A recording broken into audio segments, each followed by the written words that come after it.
क्या कहा गया, एक थैले में 2 लाल है, 3 हरी गेंदें हैं और 2 नीली गेंदें हैं। 2 गेंदों को अनियमित रूप से निकाला जाता है। इसकी क्या प्रायिकता है कि निकाली गई गेंदें जो है वो नीली नहीं है।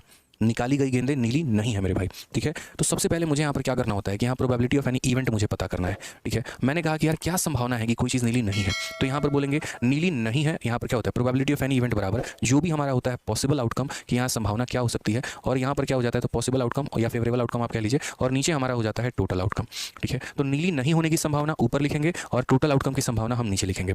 सबसे पहले टोटल संभावना कितनी हो सकती है, चूंकि ये कॉम्बिनेशन की बात है, यहाँ पे 2 लाल है, 3 ग्रीन है और 2 ब्लू है, तो यहाँ क्या संभावना होगी। तो जो हम टोटल आउटकम की बात करेंगे तो पहली बात यहाँ पर कितने हैं, तो 2 और 3 5, 5 और 2 कितना हो जाएगा 7। तो यहाँ 7 है और उसमें से मुझे कितना लेना है, तो 2 आउटकम लेना है। ये हमारा टोटल हो जाएगा 7 C और 2, ठीक है। अभी हम बताएंगे C2 का मतलब। यहाँ पर 7 एक तरीके से कलर है और उसमें से मुझे 2 पिकअप करने हैं, ये हो जाएगा मेरा टोटल आउटकम। और उसके बाद यहाँ फेवरेबल आउटकम या पॉसिबल आउटकम मतलब ब्लू नहीं होना है। अब मुझे बताओ 7 गेंदे हैं और 7 में मुझे कितने चाहिए, तो मुझे 2 नहीं चाहिए, मतलब कितने चाहिए 5, तो मुझे 5 चाहिए और 5 5 में मेरे पास कितने के ऑप्शन उठाने के, 2 उठाने के ऑप्शन है।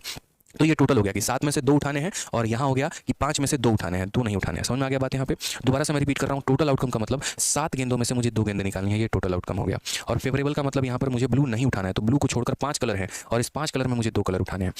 अब यहाँ पर क्या होता है, एक फॉर्मूला होता है हमारा, और वो फॉर्मूला हमारा होता है एनसीआर का। ध्यान रखना, एनसीआर का मतलब क्या होता है दोस्त, एनसीआर का मतलब होता है n factorial divided by n minus r factorial, ठीक है। और इंटू यहाँ पर क्या हो जाएगा आर फैक्टोरियल। जिनको नहीं पता है वो यहाँ लिख लेंगे, यहाँ पे इस बात को लिखे, ठीक है। N factorial divided by n minus r factorial into r factorial. तो वही मेरे भाई बात है यहाँ पर कि जैसे एन सी आर, तो यहाँ 5 फैक्टोरियल डिवाइडेड बाई 5 माइनस 2 यानी 3 फैक्टोरियल, और इंटू कितना हो जाएगा, तो 2 फैक्टोरियल हो जाएगा, ठीक है। फिर यहाँ पर 7 सी आर यानी 7 फैक्टोरियल डिवाइडेड बाई 7 माइनस 2 यानी 5 फैक्टोरियल, और इंटू कितना हो जाएगा यहाँ पर, तो 2 फैक्टोरियल, ठीक है। ये पॉसिबल हमारे आउटकम्स हैं, ये हमारी प्रोबेबिलिटी है, ये हमारी प्रायिकता है। इसके डिनोमिनेटर से हम इसके डिनोमिनेटर को खत्म कर देंगे, ठीक है। अगर हम एक लाइन यहाँ देखेंगे तो 5 फैक्टोरियल को 3 फैक्टोरियल खा जाएगा। कितनी बार में देखो यहाँ पे, देखो तो जैसे 5 फैक्टोरियल का मतलब 5 इंटू 4 और इंटू कितना 3 फैक्टोरियल, और उसके नीचे कितना मौजूद है, तो 3 फैक्टोरियल मौजूद है।